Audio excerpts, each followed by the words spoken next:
ต่อไปนั่งขัดสมาธิ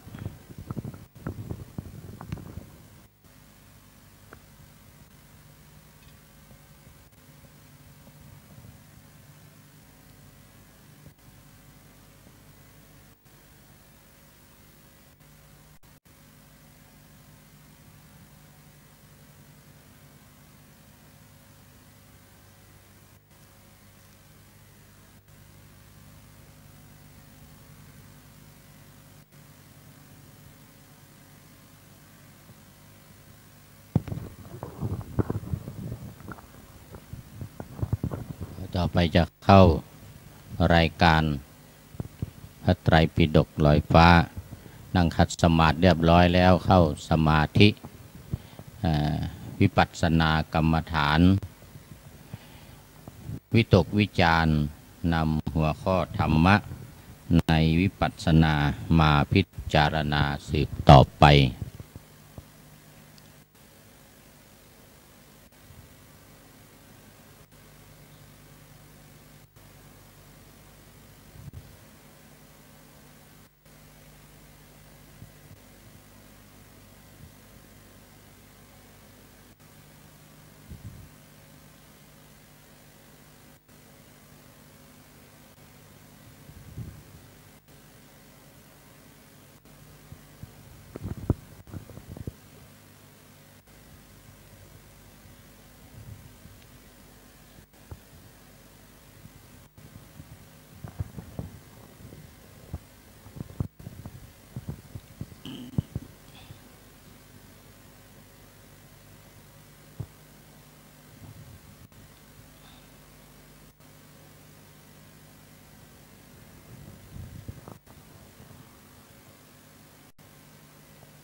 เจริญสุขแก่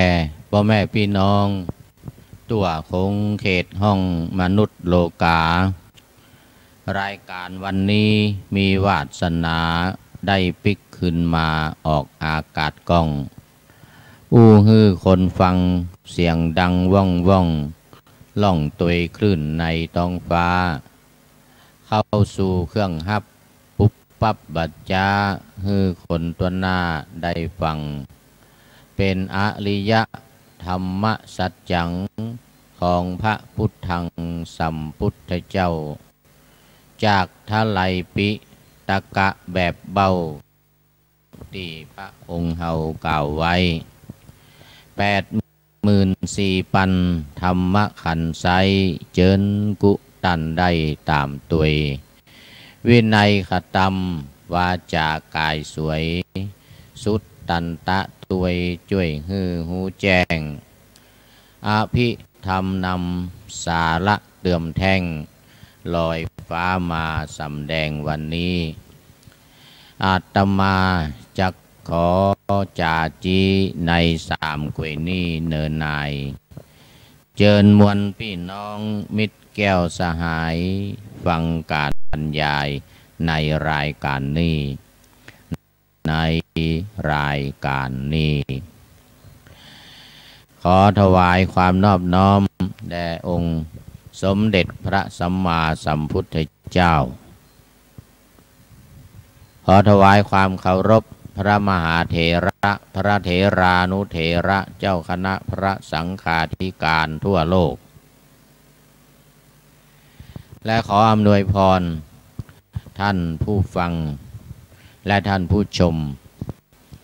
ทางวิทยุสสววิทยุคลื่นพระพุทธศาสนาและวัฒนธรรมระบบ FM 104.50 เมกะเฮิรตซ์และวิทยุอินเทอร์เน็ต www. ฝายหิน .org และ www.lightbox.me ฝายหิน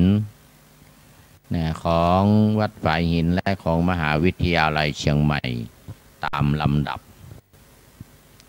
วันนี้รายการพระไตรปิฎกลอยฟ้าภาคภาษาไทยกลางก็จะได้นำเสนอสาระธรรมะจากพระไตรปิฎก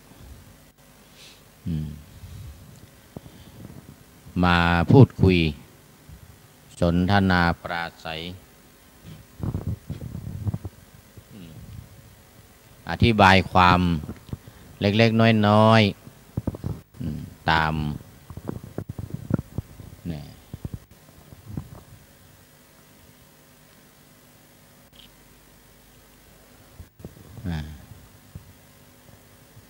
ตามสมควรเพื่อทำความเข้าใจและนำไปปฏิบัติกันอย่างถูกต้องสำหรับตอนนี้ในศาลาซึ่ง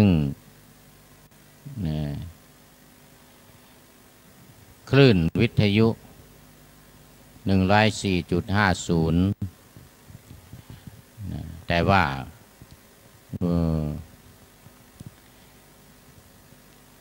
วิดีโอไลฟ์วิดีโอไลฟ์ของสถานี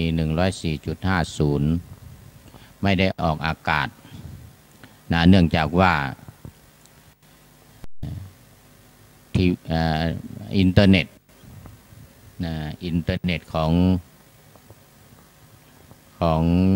กล้องไม่เสถียรไม่สามารถเข้าอินเทอร์เน็ตได้ไม่สามารถถ่ายทอดสดทางวิดีโอไลฟ์ของวัดฝายหินได้ตอนนี้ก็คงมีแต่ในเฟซไลฟ์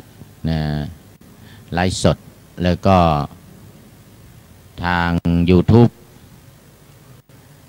ทาง YouTube และ Livebox livebox.me/ ฝายหินเท่านั้นก็อันนี้ก็ต้องขออภัยเนื่องจากว่าทางอินเทอร์เน็ตในกล้องในเครื่องของอาตมาขัดข้องทางเทคนิคนิดหน่อยไม่สามารถถ่ายทอดสดทางวิทยุอินเทอร์เน็ต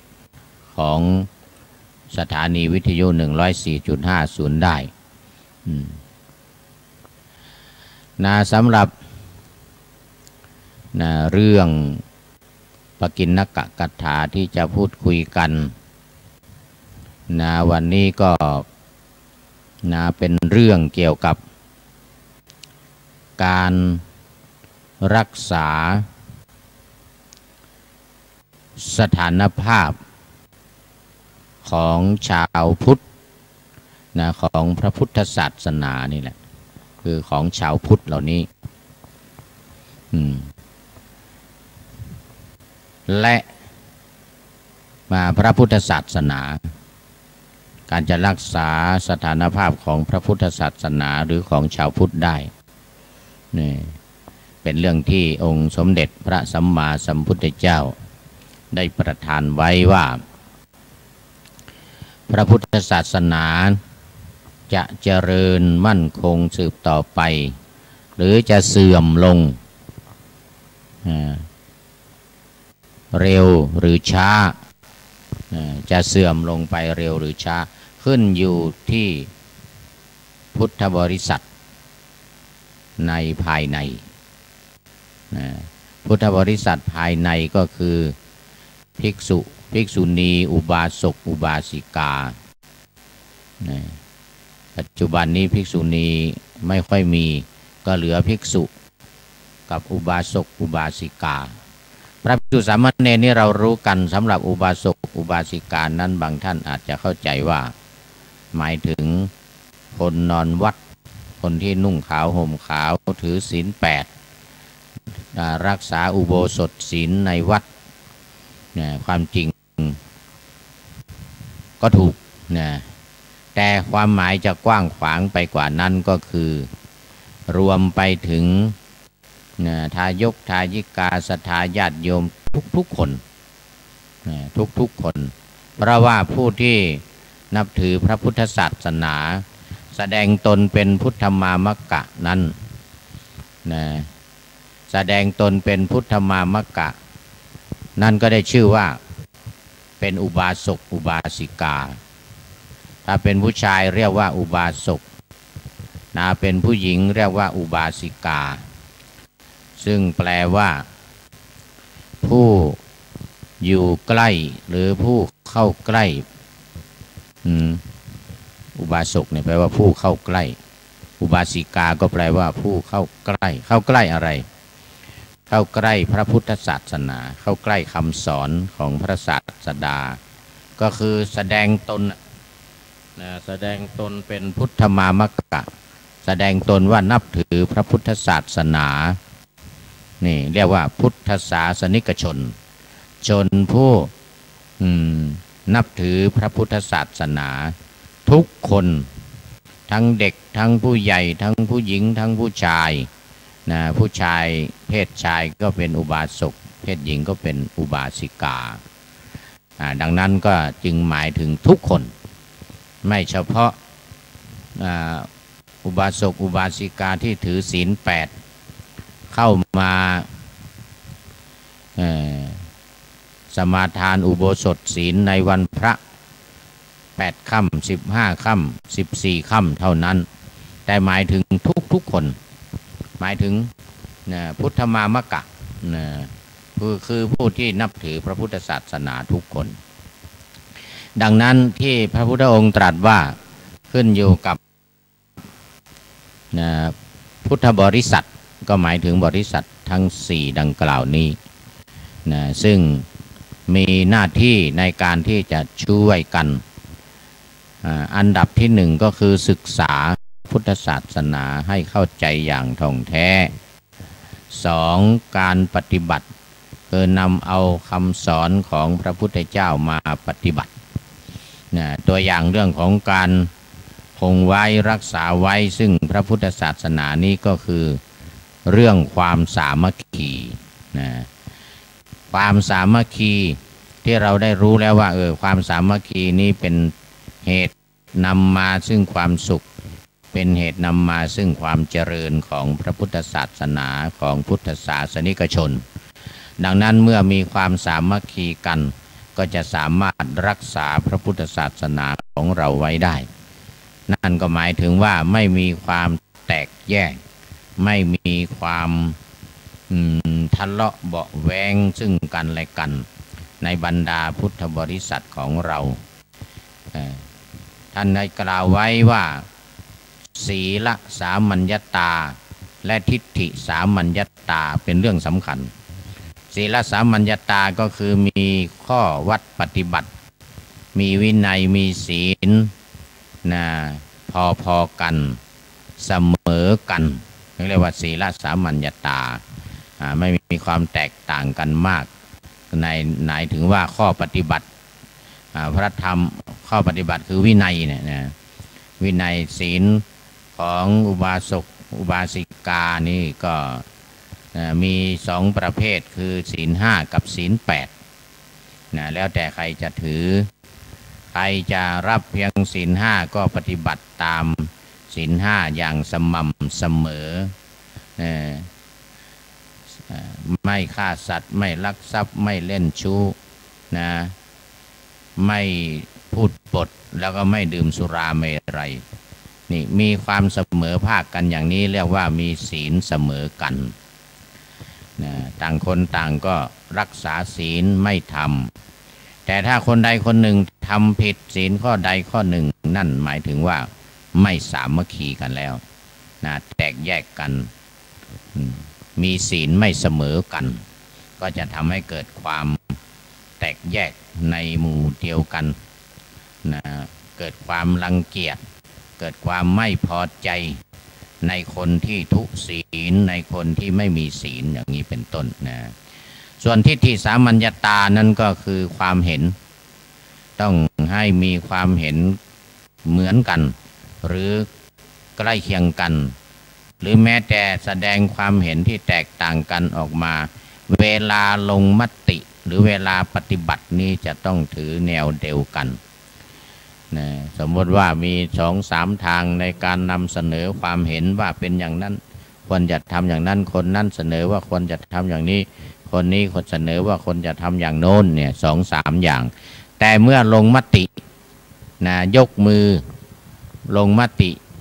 ได้อย่างใดอย่างหนึ่งได้ของใครก็ตามได้ของคนนี้หรือของคนโน้นหรือของคนนั้นก็ตามต้องให้เสมอกันในทางปฏิบัตินะก็คือปฏิบัติไปด้วยกันมีมติอย่างไรนะก็ปฏิบัติไปด้วยกันตามนั้นอันนี้เรียกว่ามีนะทิฏฐิสามัญญตาเมื่อมีความเห็นเหมือนกันตรงกันปฏิบัติเหมือนกันก็จะทำให้ไม่มีความแตกต่างไม่เกิดความทะเลาะเบาะแว้งกันไม่เกิดความทำร้ายอะไรซึ่งกันและกันนี่เรียกว่ามีทิฏฐิเสมอกันเรียกว่าทิฏฐิสามัญญตานะมีทิฏฐิเสมอกันนี่เป็นสิ่งที่สำคัญนะที่จะสามารถนะช่วยกันเมื่อมีความเห็นเหมือนกันมีอะไรเกิดขึ้นก็ช่วยกันนะไม่ทิ้งกันเมื่อศีลเสมอกันก็ไม่มีความรังเกียจเดียดฉันซึ่งกันและกันมีอะไรเกิดขึ้นก็รักกันสามัคคีกันเกิดขึ้นก็จะช่วยกันปกป้องภัยพระพุทธศาสนาภัยที่เกิดกับอุบาสกอุบาสิกาหรือชาวพุทธนะได้นะช่วยกันจันลงพระพุทธศาสนาไว้ได้นี่เป็นเรื่องสำคัญมากนะดังนั้นก็ที่สำคัญก็คือว่าขอให้เราพุทธบริษัทเราเนี่ยมีศีลใกล้เคียงกันนะถึงแม้จะเสมอกันก็ใกล้เคียงกันศีล8ศีล10 227ความประพฤติไม่แตกต่างกันมากเท่าไหร่ความเห็นนะก็ไม่แตกต่างกันจนทะเลาะเบาะแว้งกันไม่เข้ากันไม่ช่วยกันนะมีความโมโหมีความโกรธามีความโกรธไม่พอใจในกันและกันนะแล้วก็เกิดนะปัญหากันขึ้นมาแต่ว่าพอมีภัยเกิดขึ้นต่อพระพุทธศาสนาของเราก็จะไม่ช่วยกันนะถ้าไม่ชอบกันหรือว่าทะเลาะกันแต่ถ้ามีความสามัคคีกันรักใคร่กลมเกลียวเป็นน้ำหนึ่งใจเดียวกันมีอะไรเกิดขึ้นก็ช่วยกันเห็นอกเห็นใจซึ่งกันและกันเหล่านี้เป็นต้นเอาละวันนี้เวลาของช่วงของปกิณกกถาก็หมดอีกแล้วนะช่วงของปกิณกกถาหมดนะต่อเพราะว่าวันนี้เรามีเพียง40 นาทีนะมีเพียง40 นาทีนะต่อไปในช่วงที่2ก็เป็นช่วงของพระไตรปิฎกเนื้อหาสาระธรรมะที่จะนำมาพูดคุยกันดังกล่าวเบื้องต้นนะอันนี้ก็ขอฝากในเรื่องของความเสมอภาคกันความสามัคคีกันอันจะเป็นเหตุนะช่วยกันนะปกป้องรักษาพระพุทธศาสนาของเราให้เจริญมั่นคงถาวรสืบต่อไปนะ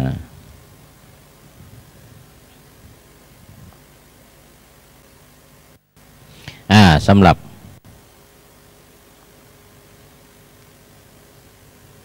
ธรรมะสำหรับธรรมะในวันนี้ก็ยังอยู่ใน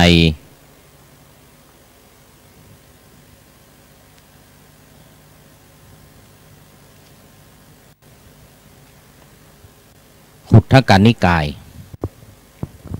ขุททกนิกายพระสุตตันตปิฎก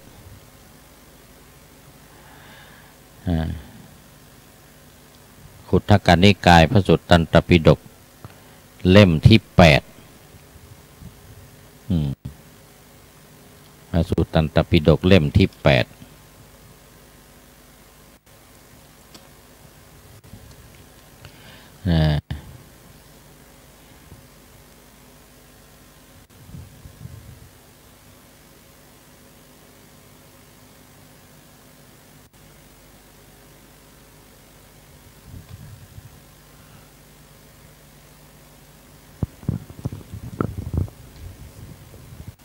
ซึ่งพระสุตตันตปิฎกเล่มที่8ก็คือวันนี้เป็นเรื่องที่สองเป็นเรื่องที่สองอุปนันทสักยบุตรอุปนันทสักยบุตรก็คือเป็นบุตรของสักยวงศ์ได้แก่วงของสักยะหรือวงของพระวงของพระพุทธเจ้าสักยวงศ์เป็นวงของพระพุทธเจ้า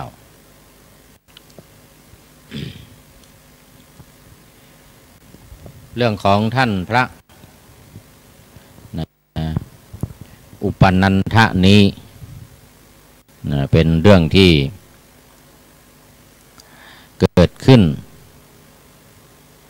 ที่พระเชตวันเชตวันมหาวิหารซึ่งทางองค์สมเด็จพระสัมมาสัมพุทธเจ้าเสด็จประทับอยู่ที่วิหารเชตวันได้ปรารภถึงอุปนันทสักยบุตรท่านพระอุปนันทสักยบุตรก็เป็นพระเถระรูปหนึ่งในพระพุทธศาสนาได้ตรัสพระธรรมเทศนาว่าอัตตานำอัตตานะเมวะปัทธมังอัตตานะเมวะปัทธมังเป็นต้นเดี๋ยวเรามาดูความหมายว่า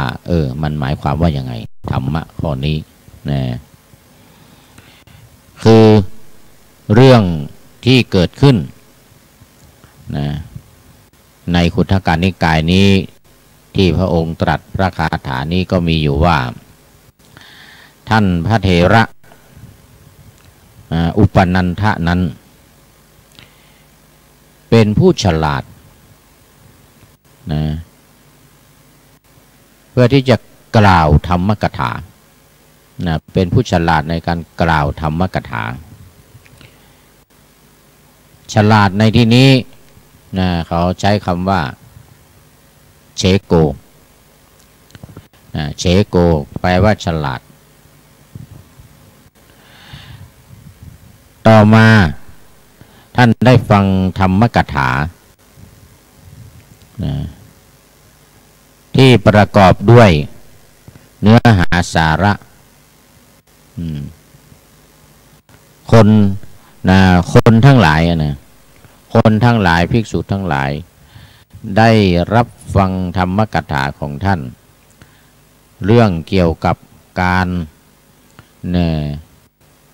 มีความปรารถนาน้อย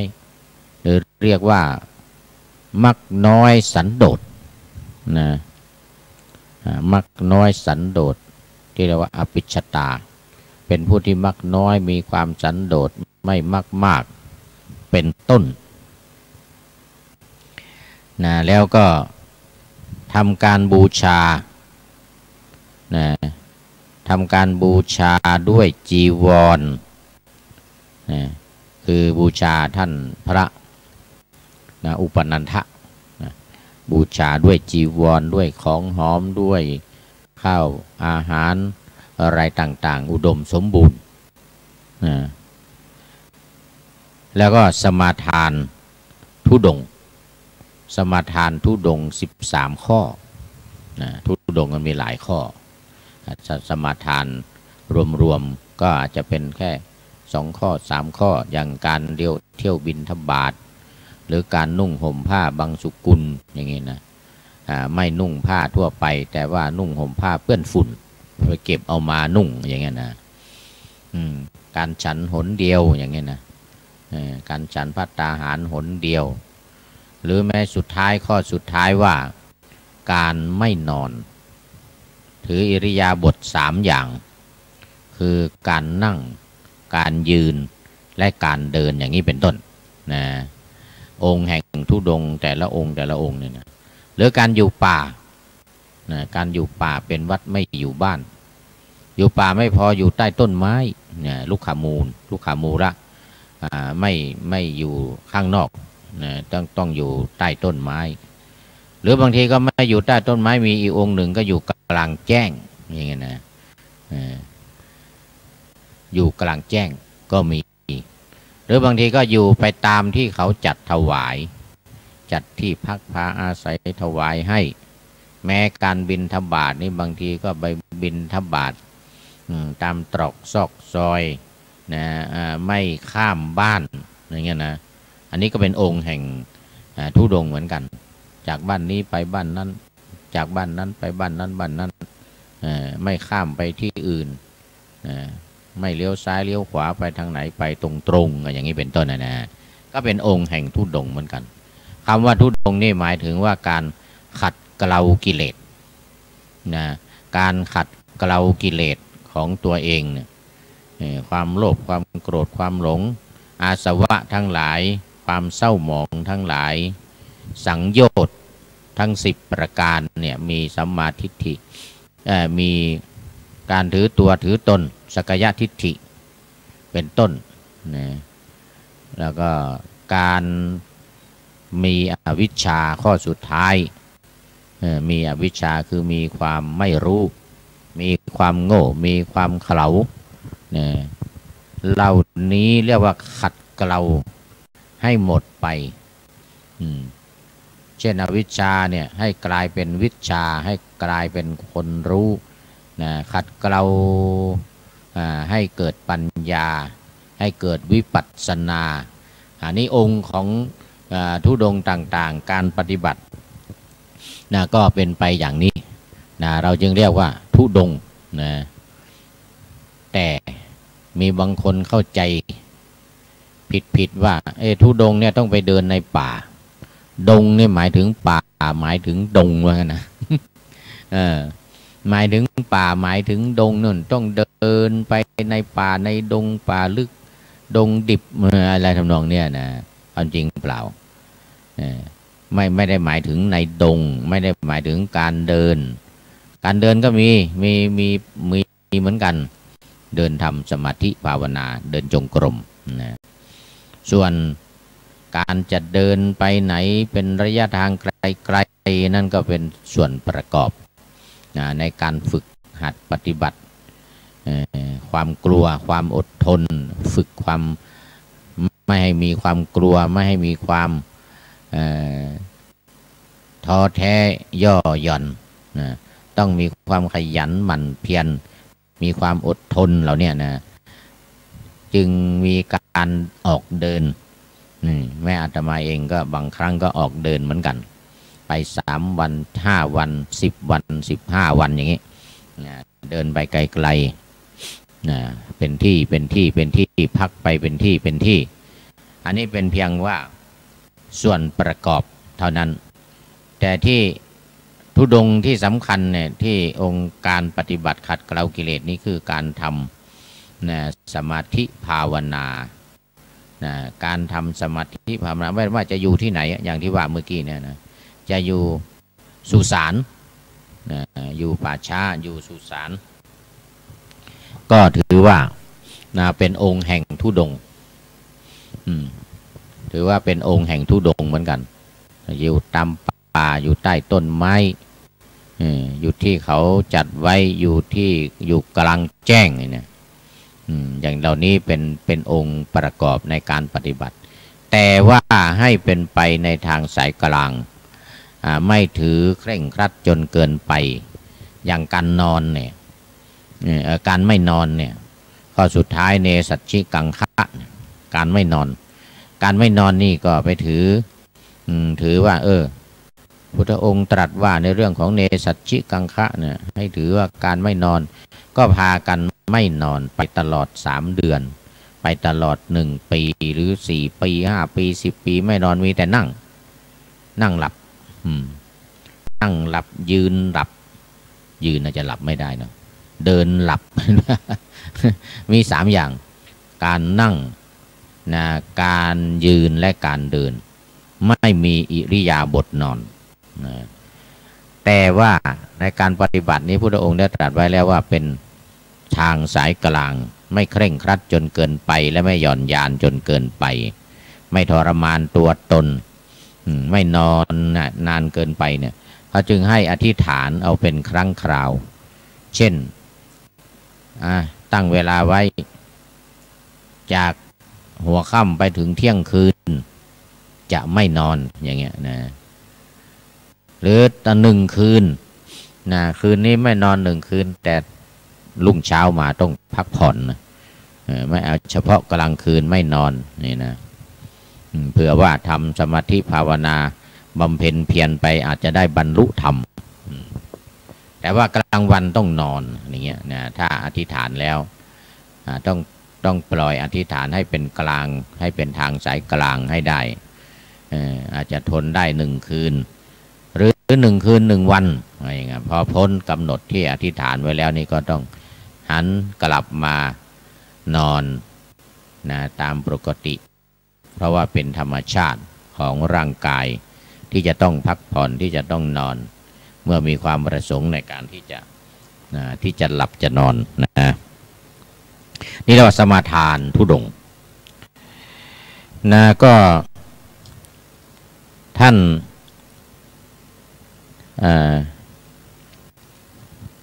อุปนันทะท่านอุปนันทะท่านก็ได้ได้ศึกษาถือเอาบริขารถือเอาบริขารด้วยนะภิกษุทั้งหลายท่านก็ได้ไปสู่ชนบทนะในภายในหมู่บ้านแห่งหนึ่งเข้าไปในชนบทไปในหมู่บ้านแห่งหนึ่งไปพร้อมกับภิกษุทั้งหลายที่เรียนธุดงค์องค์แห่งธุดงค์ดังที่ได้กล่าวมาแล้วเมื่อกี้นี้นะในครั้งนั้นภิกษุหนุ่มและสามเณรทั้งหลายในวิหารแห่งหนึ่งก็ได้กล่าวกับท่านพระธรรมกถึกท่านเป็นพระธรรมกถึกว่าพันเตท่านจงเข้าอยู่จำพรรษาในที่นี้พวกเราทั้งหลายภิกษุหนุ่มสามเณรทั้งหลายว่าพวกเราทั้งหลายจะจำพรรษาในที่นี้ในวิหารแห่งนี้ก็คือในวัดในที่อยู่นะที่พักที่อยู่คำว่าวิหารนี่ในที่พักในที่อยู่ที่นี้กล่าวกับท่านครั้งนั้นท่านก็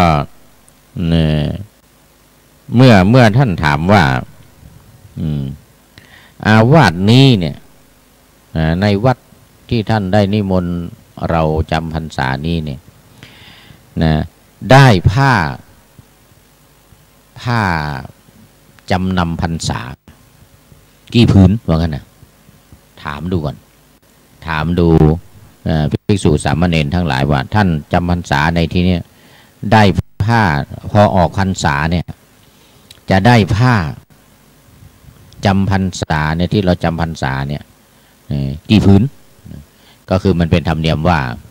เมื่อออกพรรษาแล้วเนี่ยอุบาสกอุบาสิกาก็จะถวายผ้า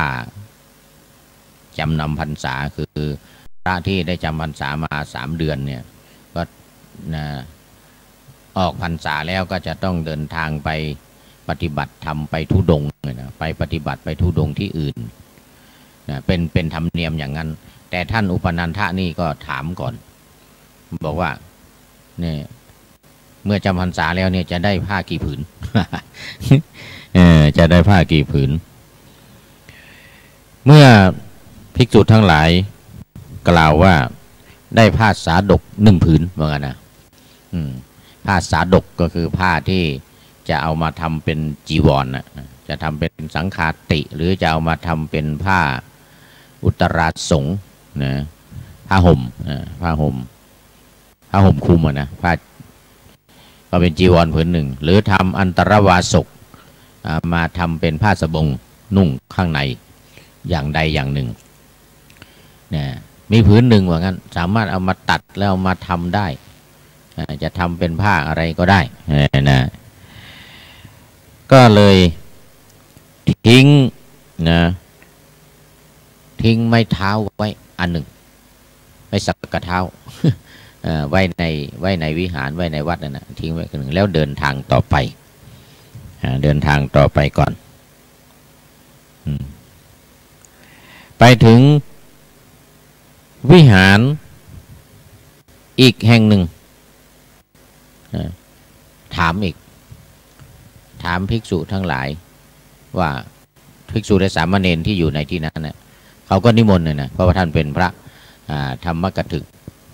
เป็นพระนักเทศน์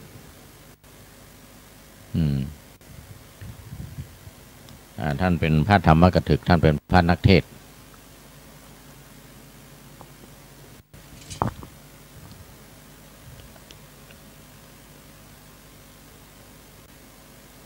ก็ถามในที่นั้นอีกนะว่ามีได้เท่าไหร่ได้ผ้าเท่าไหร่ได้ผ้าที่หรือในที่นั้นตอบว่าเนี่ยได้3 ผืนบางแห่งนะบางแห่งก็ตอบว่าที่นี่ได้3 ผืนตโยสาตกาได้ผ้าสาดก3 ผืนนะก็วางรองเท้าวางรองเท้าไว้คู่หนึ่งวางรองเท้าไว้อย่างนั้นนะไปสู่วิหารอื่นอีกคือไปวัดอื่นไปที่อื่นอีกเดินไปถึงอีกที่หนึ่งก็ถามอีกว่าเนี่ยในวัดนี้เนี่ยได้ผ้าจำนำพรรษากี่ผืน ถามไปเรื่อยๆเขาตอบว่าโอ้ในที่นี้ได้ผ้าจำพรรษา4 ผืนเหมือนกันนะก็ยังไม่พอใจก็เอาอุปกรณ์ของตัวเองเอาตุ่มเขาเรียกว่าตุ่มน้ำหรือลักกระจันนะลักกระจันคือบางทีก็ใช้กระบอกไม้หรืออะไรเนี่ยสำหรับใส่น้ำดื่มนะเขาเรียกว่าลักกระจันเอาวางไว้อีกแล้วก็เดินต่อไปอีกไปถามวัดอื่นอีกนะที่อยู่อื่นเมื่อภิกษุทั้งหลายนิมนต์ขอจำพรรษาที่นี้พระคุณเจ้าพระคุณเจ้าเป็นพระนักเทศน์ในกลางพรรษาเนี่ยจะได้บรรยายธรรมะบรรยายธรรมะให้ญาติโยมฟัง จะได้บรรยายธรรมะให้ญาติโยมฟังเหมือนกันนะก็ถามอีกเหมือนกันนะว่าเนี่ยถ้าจำพรรษาอยู่ในที่นี้เนี่ยจะได้ผ้าจำนำพรรษาเท่าไหร่จะได้กี่ผืนเหมือนกันนะเมื่อเขาตอบแล้วถามแล้วตอบแล้วก็วางสิ่งของไว้เสร็จแล้วก็ไปสุดท้ายก็ไปจำพรรษาอยู่ที่หนึ่งเข้าจำพรรษาอยู่ที่หนึ่งพอออกพรรษาก็ออกพรรษานี้เรียบร้อยรับผ้าจากที่นี่เรียบร้อยแล้วสมมติว่ารับ3 ผืนหรือ4 ผืนหรือ5 ผืนเนี่ยก็กลับไปที่เดิมกลับไปที่ตัวเองผ่านมาในแต่ละที่นะที่ผ่านมาที่เขาบอกว่าได้3 ผืนที่ได้4 ผืนเนี่ยพอเข้าไปถึงก็บอกว่าต้องถวายผ้าจำนำพรรษาให้กระผม4 ผืนว่ากันนะที่เขาบอกว่าได้รูปละ4 ผืนนั่นนะเพราะอะไรเพราะว่าผมวางสิ่งของไว้แล้วหมายไว้แล้วว่างั้นนะ วางรองเท้าไว้บ้างวางไม้สักกะเท้าไว้บ้างวางลักกะจันบ้างอะไรบ้างนะที่เป็นของใช้ของตัวเองนะวางไว้กลับไปอีกที่หนึ่งก็บอกว่าเนี่ยผมวางรองเท้าไว้แล้วเนี่ย ทีนี้ถวาย3 ผืนก็มาถวายผม3 ผืน กลับไปที่แห่งที่2ที่ผ่านมานะทีนี้เขาถวาย2 ผืนเอามา2 ผืนไปกลับไปวัดแรกวัดต้นนะที่เขาบอกว่าทีนี้ถวายผืนเดียวเนี่ยไปถึงก็ไปเรียกร้องเอาบอกว่าเนี่ยต้องถวายข้าพเจ้าข้าพเจ้าเนี่ยวาง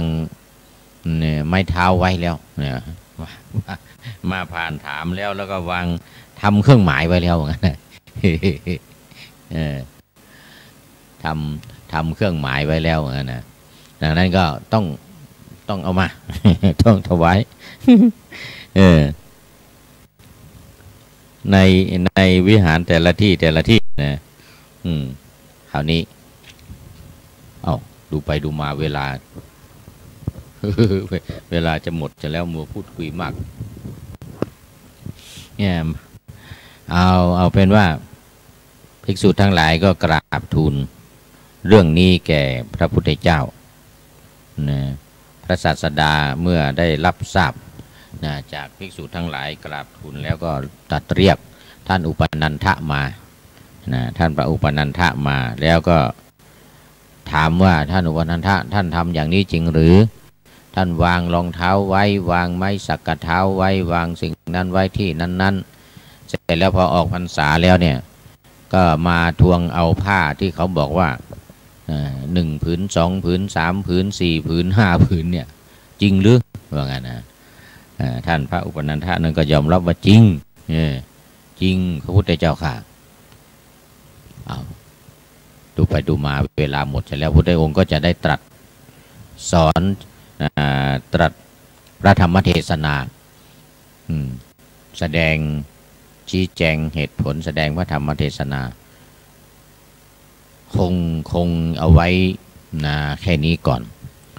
เพราะว่าตอนนี้เวลาของรายการวันนี้หมดแล้วเนื่องจากได้เวลาของท่านพระครูปัญญาสังฆการท่านไม่สามารถมาจัดรายการได้ในวันนี้ในวันจันทร์ก็เลยมาได้เวลาฉุกเฉินไปหน่อยจัดรายการพระไตรปิฎกลอยฟ้าแทนวันนี้ก็ขออำนวยอวยพรให้ทุกท่านมีความสุขกายสบายใจปรารถนาสิ่งใดก็ขอให้ได้สิ่งนั้นสมมโนรสปณิธานทุกท่านเทินขอเจริญพร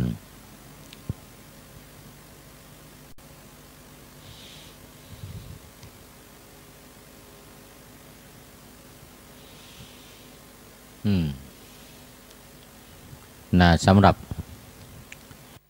วันนี้เราก็ได้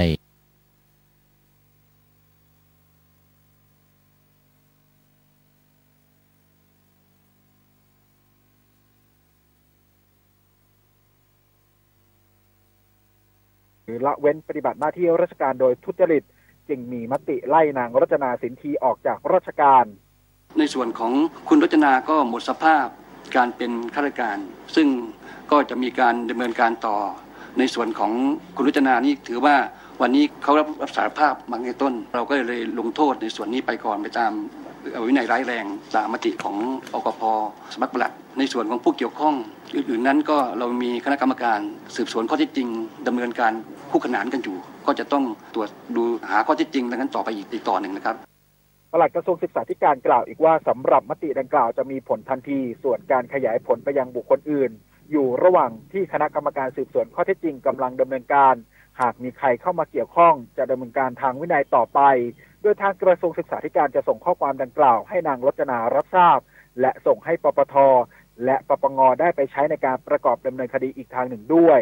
นพรุษ กำทองรายงานด้านนายแพทย์ธีรเกียรติเจริญเศรษฐศิลป์รัฐมนตรีว่าการกระทรวงศึกษาธิการกล่าวว่าทางปปท.ได้ตรวจค้นบ้านนางรจนาสินธีข้าราชการสำนักงานปลัดกระทรวงศึกษาธิการซึ่งทางปปท.มีความคิดเห็นไปในทางเดียวกับตนที่เชื่อว่าเรื่องนี้ไม่ได้มีนางรจนาทำคนเดียวดังนั้นจะต้องตรวจสอบเครือข่ายว่าเชื่อมโยงไปถึงบุคคลใดบ้าง อีกทั้งก็มีสำนักงานป้องกันและปราบปรามการฟอกเงินหรือปปง.เข้ามาตรวจสอบเส้นทางการเงินด้วยเช่นกัน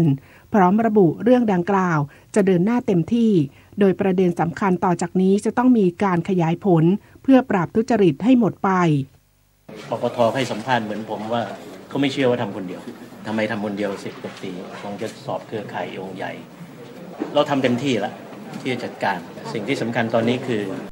ผมคิดว่าการขยายผลและการปรามและสังเกตไหมมันก็จะไปเรื่องอื่นมาที่ความเคลื่อนไหวคดีทุจริตเงินสงเคราะห์คนไร้ที่พึ่งล่าสุดเลขาธิการคณะกรรมการป้องกันและปราบปรามการทุจริตในภาครัฐหรือปปท.ตรวจพบการทุจริตเงินสงเคราะห์คนไร้ที่พึ่งเพิ่มอีก4จังหวัดพันโทกรทิพย์ดาโรจน์เลขาธิการคณะกรรมการป้องกันและปราบปรามการทุจริตในภาครัฐหรือปปท.เปิดเผยความคืบหน้าการตรวจสอบการใช้จ่ายเงินงบประมาณประจำปีพ.ศ. 2560ประเภทเงินอุดหนุนเงินสงเคราะห์ครอบครัวผู้มีรายได้น้อยและผู้ไร้ที่พึ่งวงเงินงบประมาณกว่า123ล้านบาทโดยตรวจสอบศูนย์คุ้มครองคนไร้ที่พึ่งที่ได้รับงบประมาณ76ศูนย์ที่ได้รับงบประมาณสูงสุดตั้งแต่1ล้านบาทเป็นหมายเร่งด่วน37จังหวัดโดยจากการตรวจสอบพบความผิดปกติ49จังหวัดและจากการลงพื้นที่ตรวจสอบสัปดาห์ที่ผ่านมาพบทุจริตเพิ่มเติมอีก4จังหวัดโดยมีจังหวัดเลยชลบุรีภูเก็ตปัตตานีรวมแล้วขณะนี้ตรวจสอบพบความผิดปกติ53จังหวัดงบประมาณกว่า107ล้านบาทหรือคิดเป็น87%ของงบประมาณศูนย์คุ้มครองคนไร้ที่พึ่งโดยคณะกรรมการปปท.รับเรื่องไว้ตรวจสอบข้อเท็จจริง9จังหวัดอยู่ระหว่างตรวจสอบจำนวน23จังหวัดคิดเป็น13%ของงบประมาณศูนย์คุ้มครองสิริสุภากลางสะอาดรายงานส่วนคดีค้ามนุษย์วิกตอเรียซีเครตอธิบดีกรมสอบสวนคดีพิเศษคาดสามารถส่งสำนวนให้อัยการได้ภายในวันที่30มีนาคมนี้พันตำรวจเอกไพศิษฐ์วงเมืองอธิบดีกรมสอบสวนคดีพิเศษหรือ DSI เปิดเผยถึงความคืบหน้าการสอบสวนคดีค้ามนุษย์วิกตอเรียซีเครตว่าได้รับรายงานจากพันตำรวจโทสุพัฒน์ธรรมธนารักษ์ผู้อำนวยการกองคดีต่อต้านการค้ามนุษย์หัวหน้าพนักงานสอบสวนคดีค้ามนุษย์และค้าประเวณีว่าอยู่ระหว่างสรุปสำนวนการสอบสวนเพื่อเสนอมาให้ทำความเห็นสั่งฟ้อง2สำนวนในข้อหาร่วมกันค้ามนุษย์โดยการแสวงหาผลประโยชน์โดยมิชอบจากการค้าประเวณีโดยเป็นธุระจัดหาหน่วงเหนี่ยวกักขังร่วมกันเป็นเจ้าของกิจการค้าประเวณีรู้เห็นการมาของคนต่างด้าวโดยผิดกฎหมายร่วมกันมีส่วนร่วมในองค์กรอาชญากรรมข้ามชาติกับนายกำพลวิระเทพสุพรอายุ61ปีเจ้าของสถานบริการอาบอบนวดวิกตอเรียซีเครตกับผู้ต้องหาอื่นรวม7รายแรกตามหมายจับเดิมและสำนวนที่2ดำเนินคดีข้อหาเป็นธุระจัดหาให้มีการค้าประเวณีและพระราชบัญญัติคนเข้าเมืองพุทธศักราช2522ซึ่งรวมถึงนายกำพลด้วยโดยคาดว่าจะสามารถสั่งฟ้องและส่งสำนวนให้อัยการได้ภายในวันที่30มีนาคมนี้แต่ขณะนี้ยังไม่สามารถได้ตัวนายกำพลซึ่งศาลได้ออกหมายจับแล้วหากพบเห็นสามารถจับกลุ่มได้ทันทีสำหรับคดีล่าสัตว์ป่าของนายเปรมชัยรองผู้บัญชาการตำรวจแห่งชาติระบุยังไม่ได้รับคำสั่งให้สอบเพิ่มเติมจากอัยการคดีล่าสัตว์ป่าของนายเปรมชัยครั้งที่2ยืนยันสำนวนคดีรัดกุมแน่นหนาพลตำรวจเอกศิวรารังสีพรามนกุลรองผู้บัญชาการตำรวจแห่งชาติยืนยันอัยการไม่ได้ตีกลับรอบ2สั่งพนักงานสอบสวนเพิ่มเติมคดีนายเปรมชัยกนสูตรลักลอบล่าสัตว์ป่าโดยขณะนี้เป็นการสอบสวนเพิ่มตามคำสั่งของอัยการแค่ครั้งแรกและได้ส่งประเด็นที่สอบเพิ่มให้อัยการแล้วเมื่อวันที่22มีนาคมที่ผ่านมาแต่ยอมรับว่าส่วนตัวทราบอยู่แล้วว่าอัยการต้องสั่งสอบเพิ่มแน่นอนเนื่องจากสำนวนคดียังขาดพยานหลักฐานบางส่วนโดยล่าสุดกรมอุทยานแห่งชาติสัตว์ป่าและพันธุ์พืชส่งหลักฐานคือ DNA สัตว์ป่าที่เก็บจากวัตถุพยานเช่นถุงดำทิ้งขยะรวมทั้งประเมินมูลค่าความเสียหายจากการล่าสัตว์ป่าของนายเปรมชัยและพวกเกือบ13ล้านบาทให้กับพนักงานสอบสวนแล้วซึ่งจะรวบรวมส่งให้อัยการประกอบสำนวนเพื่อฟ้องเรียกค่าเสียหายทางแพ่งกับกลุ่มผู้ต้องหาพร้อมย้ำว่าสำนวนคดีนี้รัดกุมแน่นหนาไม่มีช่องโหว่ตามที่ถูกตั้งข้อสังเกตซึ่งหากพบบุคคลใดจงใจวิพากษ์วิจารณ์ทำให้ตำรวจเสียหายก็จะฟ้องร้องกลับรองผู้บัญชาการตำรวจแห่งชาติกล่าวด้วยว่าพนักงานสอบสวนปราบปรามการกระทำความผิดเกี่ยวกับทรัพยากรธรรมชาติและสิ่งแวดล้อมหรือปทศได้แจ้งข้อหาเพิ่มต่อนายเปรมชัยหลังกรมศุลกากรยืนยันไม่พบข้อมูลการขอนำเข้างาช้างจากต่างประเทศ ในความผิดพรบศุลกากรจากกรณีงาช้าง4กิ่งที่ยึดได้จากบ้านพักของนายเปรมชัยมูลค่า4ล้านบาททำให้ขณะนี้นายเปรมชัยถูกแจ้งแล้ว13ข้อหาจุฑามาศรักษาพันธ์รายงานมาต่อกันที่เรื่องเศรษฐกิจค่ะเลขาธิการคณะกรรมการพัฒนาการเศรษฐกิจและสังคมแห่งชาติเปิดเผยความคืบหน้าร่างยุทธศาสตร์ชาติเตรียมเสนอคณะรัฐมนตรีพิจารณาเดือนพฤษภาคมนี้นายปรเมศ วิมลศิริเลขาธิการคณะกรรมการพัฒนาการเศรษฐกิจและสังคมแห่งชาติหรือสสช.ในฐานะเลขานุการคณะกรรมการยุทธศาสตร์ชาติกล่าวถึงความคืบหน้าในการดำเนินยุทธศาสตร์ชาติ20ปีระหว่างปี2560ถึงปี2579ว่า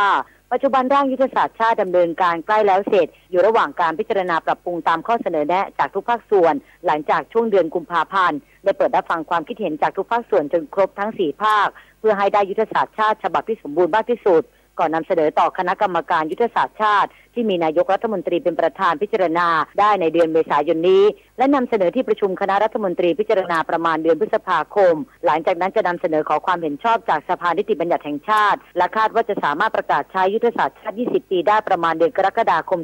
2561เป็นยุทธศาสตร์ชาติของประเทศต่อไปทั้งนี้เบื้องต้นในร่างยุทธศาสตร์ได้วางกรอบคำนึงถึงการปฏิบัติได้จริงสอดรับกับสถานการณ์ปัจจุบันใน6ด้านโดยได้กำหนดให้ประเมินผลแผนงานด้วยการรายงานความคืบหน้าต่อสภาทุกปีและได้กำหนดให้สามารถทบทวนปรับปรุงแก้ไขยุทธศาสตร์ชาติได้ทุก5ปีด้วยตามกฎหมายมีมาตราที่ระบุไว้นะครับว่าแผนสามารถปรับปรุงแก้ไขได้ถ้ามีเหตุการณ์ที่เปลี่ยนแปลงไปมีความเหมาะสมที่สมควรจะต้องแก้ไขยุทธศาสตร์อันนี้ในส่วนของกรรมการยุทธศาสตร์ชาติก็ต้องไปดำเนินการแก้ไขแต่ว่ากระบวนการแก้ไขก็จะต้องมาตามกระบวนการที่เขียนจัดทำแผนมานะครับอีกเช่นเดียวกันเพราะฉะนั้นก็คงจะต้องไปรับฟังความเห็นจากประชาชนอีกครั้งหนึ่งนอกจากนี้เบื้องต้นในร่างยุทธศาสตร์ชาติจะมีเป้าหมายต่างๆในการดำเนินการอย่างชัดเจนอาทิการตั้งเป้าให้ประเทศไทยเป็นประเทศรายได้สูงหรือรายได้เฉลี่ยต่อหัวเพิ่มขึ้นเป็น 15,000 ดอลลาร์สหรัฐต่อคนต่อปีจากปัจจุบันอยู่ที่ 6,000 ดอลลาร์สหรัฐต่อคนต่อปีมีอัตราการขยายตัวของ GDP ไม่ต่ำกว่า5%ต่อปีและการผลักดันให้ไทยมีขีดความสามารถทางการแข่งขันของประเทศอยู่ในอันดับต้นๆของการจัดอันดับต่างๆเช่นการจัดอันดับของ IMD ที่ล่าสุดไทยมีอันดับที่26จากกว่า60ประเทศทั่วโลกปัทมา สุทธิประทีปรายงานรัฐมนตรีช่วยว่าการกระทรวงพาณิชย์กำชับหน่วยงานที่เกี่ยวข้องติดตามกรณีสหรัฐขึ้นภาษีนำเข้าสินค้ากลุ่มเทคโนโลยีจากจีนพร้อมยืนยันส่งออกไทยอย่างโตได้ตามเป้าหมายในปีนี้นางสาวชุติมาบุญญประภัสสรรัฐมนตรีช่วยว่าการกระทรวงพาณิชย์กล่าวยอมรับว่ากรณีสหรัฐประกาศขึ้นภาษีสินค้านำเข้าในกลุ่มเทคโนโลยีจากจีนจำนวน 1,300 รายการอาจส่งผลกระทบต่อการส่งออกสินค้าของไทยโดยเฉพาะกลุ่มชิ้นส่วนอิเล็กทรอนิกส์เพราะจีนเป็นตลาดส่งออกอันดับหนึ่งของประเทศไทยอย่างไรก็ดีได้สั่งการให้หน่วยงานที่เกี่ยวข้องติดตามรายละเอียดของรายการสินค้าว่าเป็นชนิดใดบ้างทั้งนี้หากส่งผลกระทบกับไทยเรื่องเรียนของความเป็นธรรมไปยังองค์การการค้าWTO นอกจากนี้กระทรวงพาณิชย์จะจับตาการไหลเข้าของกลุ่มสินค้าดังกล่าวเพื่อไม่ให้กระทบกับภาคอุตสาหกรรมในประเทศอย่างใกล้ชิดด้วยส่วนการขึ้นภาษีสินค้าเหล็กและอลูมิเนียมที่สหรัฐได้ประกาศขึ้นภาษีนำเข้าก่อนหน้านี้ความคืบหน้าล่าสุดทางผู้นำเข้าและผู้ส่งออกอยู่ระหว่างการยื่นหนังสือไปหน่วยงานที่เกี่ยวข้องของสหรัฐเพื่อขอยกเว้นภาษีแบบรายพิกัดขณะที่รัฐบาลไทยเตรียมยื่นหนังสือขอยกเว้นรายประเทศผ่านเวทีประชุมคณะมนตรีภายใต้กรอบการค้าและการลงทุนไทยสหรัฐหรือทิฟ่าซึ่งจะกำหนดจะขึ้นเดือนเมษายนนี้สุภาพรสุขันทองรายงาน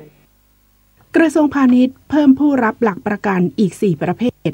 ตามกฎหมายหลักประกันทางธุรกิจเพื่อเป็นช่องทางให้ SME ไทยเข้าถึงแหล่งเงินทุนได้ง่ายขึ้นนางกุลณีอิสาดิสัยอธิบดีกรมพัฒนาธุรกิจการค้ากระทรวงพาณิชย์เปิดเผยว่ากรมพัฒนาธุรกิจการค้าได้เพิ่มผู้รับหลักประกันตามกฎหมายหลักประกันทางธุรกิจอีกประเภทคือสำนักงานปลัดกระทรวงอุตสาหกรรมเฉพาะกรณีกองทุนพัฒนา SME ตามแนวประชารัฐธนาคารพาณิชย์ต่างประเทศเฉพาะกรณีการให้สินเชื่อร่วมกับสถาบันการเงินนิติบุคคลซึ่งมีวัตถุประสงค์ในการประกอบธุรกิจให้เช่าซื้อและให้เช่าแบบเลสซิ่งและนิติบุคคลซึ่งมีวัตถุประสงค์ในการประกอบธุรกิจให้สินเชื่อ ทำให้ปัจจุบันมีผู้รับหลักประกันตามกฎหมายว่าด้วยหลักประกันทางธุรกิจทั้งหมด13ประเภททั้งนี้กรมพัฒนาธุรกิจการค้าได้เร่งอบรมให้ความรู้แก่ผู้รับหลักประกันที่เพิ่มเติมทั้ง4ประเภทรวมทั้งผู้รับหลักประกันเดิมที่ประสงค์เข้าร่วมอบรมเพื่อให้ผู้รับหลักประกันเข้าใจในรายละเอียดต่างๆของกฎหมายหลักประกันให้มากที่สุดที่สำคัญการเพิ่มผู้รับหลักประกันขึ้นครั้งนี้จะเป็นการเพิ่มแหล่งทุนสำหรับธุรกิจ SME ให้มีโอกาสเข้าถึงแหล่งเงินทุนได้ง่ายและสะดวกยิ่งขึ้นซึ่งจะส่งผลดีต่อความสามารถในการแข่งขันและเป็นประโยชน์ต่อเศรษฐกิจโดยรวมของประเทศอีกด้วยรัฐมนตรีว่าการกระทรวงแรงงานแนะนายจ้างแรงงานต่างด้าวหากไม่ได้คิวขึ้นทะเบียนประวัติที่ศูนย์บริการเบ็ดเสร็จหรือศูนย์ OSS ให้รีบรายงานตัวผ่านระบบออนไลน์หรือรายงานตัวที่สำนักงานจัดหางานจังหวัดทุกจังหวัดทั่วประเทศพลตำรวจเอกอดุลแสงสิงแก้วรัฐมนตรีว่าการกระทรวงแรงงานเปิดเผยว่าวันนี้เป็นวันแรกที่เปิดรับรายงานตัวแรงงานต่างด้าวผ่านระบบออนไลน์ที่เว็บไซต์กรมการจัดหางาน www.doe.co.th ซึ่งระบบเริ่มเปิดตั้งแต่เวลา 8:30 น.จนถึงเวลา 15:30 น.พบว่ามีผู้ลงทะเบียนไปแล้วจำนวน 3,600 คนซึ่งยอดจำนวนผู้เข้าใช้ระบบขยับขึ้นอย่างต่อเนื่องขณะเดียวกันยังไม่พบปัญหาของการใช้งานระบบรายงานตัวออนไลน์ทั้งนี้การรายงานตัวผ่านระบบออนไลน์จะเปิดถึงเวลา 24 นาฬิกาของวันที่ 31 มีนาคมนี้ซึ่งขณะนี้มีแรงงานต่างด้าวดำเนินการแล้วประมาณ 880,000 คนคงเหลืออีกกว่า 860,000 คนจึงขอแนะนำผู้ประกอบการนายจ้างหากแรงงานต่างด้าวไม่มีคิวดำเนินการที่ศูนย์บริการเบ็ดเสร็จหรือศูนย์เพื่อให้แรงงานต่างด้าวมีสิทธิ์อยู่และทำงานต่อได้ให้รายงานตัวทางออนไลน์ภายในวันที่31 มีนาคม ปี 61เพื่อให้ช่องทางนี้สามารถมีข้อมูลของแรงงานทั้งหมดนะครับซึ่งอยู่ที่800,000 คนเนี่ยแล้วก็เมื่อรายงานตัวแล้วเนี่ยเราจะบริหารจัดการอีก3 เดือนเนี่ยมาเพื่อที่จะทำทะเบียนประวัติและก็ทะเบียนชั้นให้ครบถ้วนต่อไปรัฐมนตรีว่าการกระทรวงแรงงานกล่าวย้ำว่าจะไม่มีการขยายเวลาขึ้นทะเบียนออกไปอีกหากแรงงานต่างด้าวไม่มารายงานตัวตามเวลาที่กำหนดวันที่ 31 มีนาคมนี้จะมีความผิดตามกฎหมายในข้อหาทำงานโดยไม่มีใบอนุญาตทำงานต้องระวังโทษปรับ 5,000 ถึง 50,000 บาทและแรงงานต่างด้าวจะถูกส่งกลับออกไปนอกราชอาณาจักรส่วนนายจ้างจะมีความผิดตามข้อหารับคนต่างด้าวเข้าทำงานโดยไม่มีใบอนุญาตทำงานต้องระวังโทษปรับ 10,000 ถึง 100,000 บาทต่อคนต่างด้าวที่จ้าง1คนและหากกระทำผิดซ้ำต้องระวังโทษจำคุกไม่เกิน1ปีปรับ 50,000 ถึง 200,000 บาทต่อคนต่างด้าวที่จ้าง1คนและห้ามจ้างแรงงานต่างด้าวเป็นเวลา3ปีนิตยาคุณศิลป์รายงาน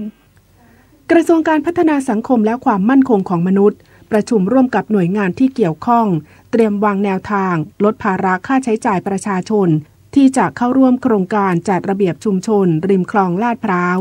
เตรียมพร้อมตั้งศูนย์ประชาสัมพันธ์ให้ข้อมูลโครงการและช่วยเหลือประชาชนที่ได้รับผลกระทบจากการเข้าร่วมโครงการ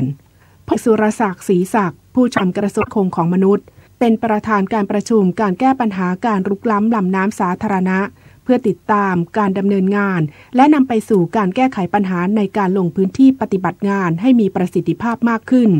โดยมีพลโทสรรเสริญแก้วกำเนิดรักษาราชการในตำแหน่งอธิบดีกรมประชาสัมพันธ์พร้อมด้วยผู้แทนจากหน่วยงานที่เกี่ยวข้องเข้าร่วมประชุมโดยพลเอกสุรศักดิ์ Unleashing a humanitarian crisisรัฐบาลมีนโยบายในการจัดระเบียบชุมชนริมคลองเพื่อพัฒนาคุณภาพชีวิตของประชาชนให้เกิดความมั่นคงทั้งด้านที่อยู่อาศัยและสภาพแวดล้อมอีกทั้งเป็นการเพิ่มประสิทธิภาพในการระบายน้ำเพื่อลดปัญหาน้ำท่วมในระยะยาวโดยได้มอบหมายให้กรุงเทพมหานครสร้างเขื่อนระบายน้ำและกระทรวงการพัฒนาสังคมและความมั่นคงของมนุษย์โดยสถาบันพัฒนาองค์กรชุมชนองค์การมหาชนหรือพอช.ดำเนินโครงการพัฒนาที่อยู่อาศัยชุมชนริมคลองหรือบ้านประชารัฐริมคลองสำหรับการประชุมครั้งนี้ได้พูดคุยถึงปัจจัยที่ทำให้การรื้อย้ายชุมชนไม่สำเร็จซึ่งยังมีชุมชนที่ยังลุกล้ำคลองลาดพร้าวอยู่กว่า 1,500 ครัวเรือนที่ประชุมได้พิจารณาให้พอช.เพิ่มเงินช่วยเหลือเยียวยาโดยเปิดโอกาสให้ชุมชนที่ยังไม่เข้าร่วมโครงการสามารถเข้ามายื่นขอเพิ่มค่าใช้จ่ายเพิ่มเติมในการรื้อย้ายออกจากพื้นที่โดยพอช.